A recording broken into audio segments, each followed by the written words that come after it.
hold on to your butts. These are the Squashbuckler Diaries.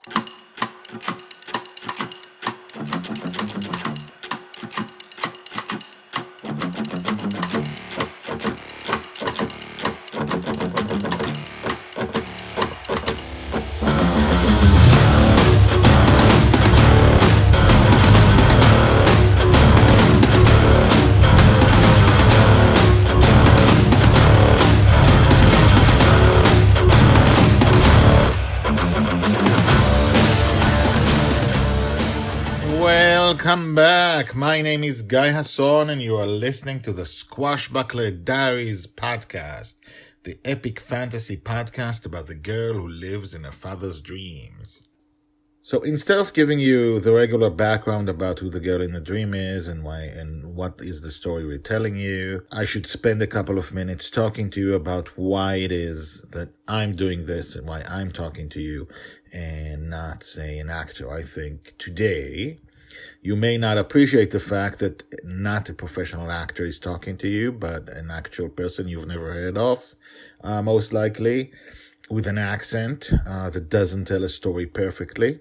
I think today you don't appreciate it, but in the future, when you're a big fan listening to this, and this is one of your favorite books and one of your favorite podcasts, you will appreciate the fact that the author is talking to you directly. And I will appreciate the fact that I can talk to the fans directly and I can listen to what you have to say and the emails you send and that we can talk.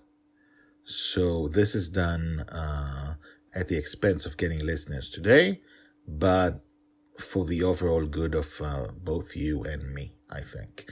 So I do hope you enjoy it. And I do have an accent. I hope you get used to it. And let's begin. Just one thing before we start. Last episode, we figured out that Justin, her father, doesn't realize he disappears when he wakes up. He doesn't realize that he's not there most of the day.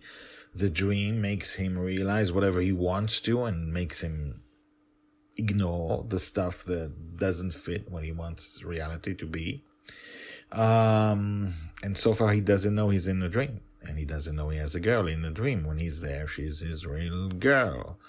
Anyway, that may be talked about today, which is why I'm reminding you of it. And now, episode 69. It's Human to Be Afraid. Joy's age 5.5, told by the Red Dragon. Dragonfather and Dragon Little return to Bonny's Revenge, the pirate ship that serves as their home since I've known them, after a long adventure. That was the hardest adventure I've ever been on, he said. I was actually scared. Were you scared, Joy? Nah, she shrugged. He made a face. It's okay to be scared. She shrugged. Her back to him, he put his hand on her shoulder. Joy? Were you scared? Are you afraid of being scared? She whirled around quickly, her face angry. Scared? I'm not scared. Why do you think I'm scared? Dragonfather shook his head, no doubt as surprised as I was by the intensity. No, I just, Why were you scared? She aimed an accusing finger at him. I wasn't. Yes, I was. His tone then changed and mellowed. I was scared, Joy. It's okay. We have to be scared when we're in danger. We're human.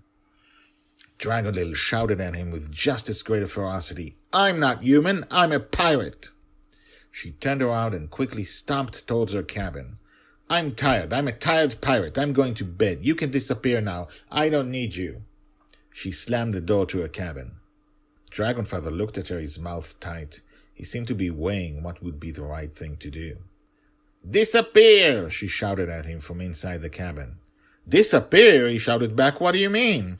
What kind of way is that to talk? I never disappear. I would never disappear as long as you're here. You're stuck with me. And with that, he promptly disappeared. Told by the Red Dragon. So, as you can tell, this Squashbuckler Diaries, is about a girl who grows up in a dream and about being, when she's this young, about being parented. It's about parenting a kid. This is the story of me and my 3 girls, which is why she's a girl and why she's blonde like my 3 blonde kids, and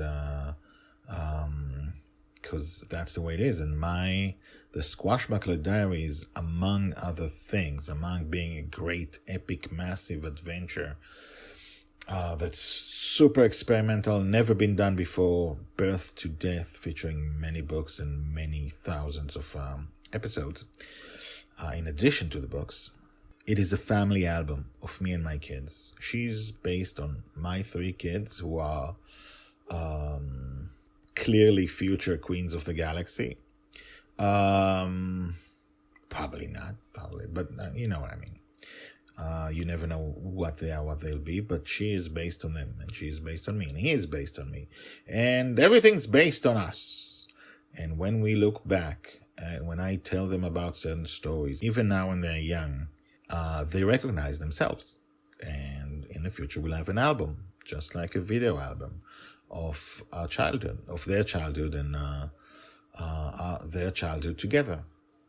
Also, her life is much more tragic than my 3 kids, hopefully, so far and forever. Because, when he's gone, and she's all alone. And that's the way it has to be, because he is awake, and she has to fend for herself. So what is that like? We're going to find out. We're going to find out many, many things about what it's like to live in a dream. So come back tomorrow for the next episode called Yes, Yes, Yes. And now, the credits. The Squashbuckler Diaries are written and read by me, Guy Hasson. If you want to know more about the Squashbuckler Diaries, check out the website, guyhasson.com, which is GUYHASSON.com. The theme music is called Brash Gentleman and is by Thomas Herudek. I will talk to you again tomorrow in the dream. Ahoo! Okay, sorry about that.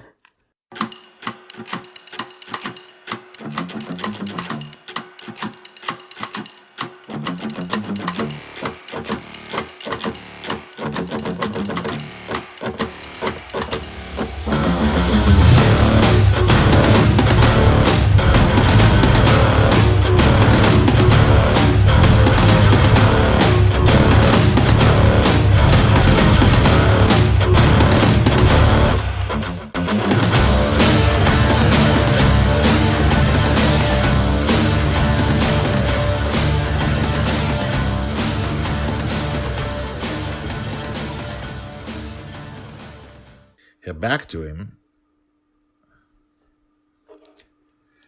Oh boy.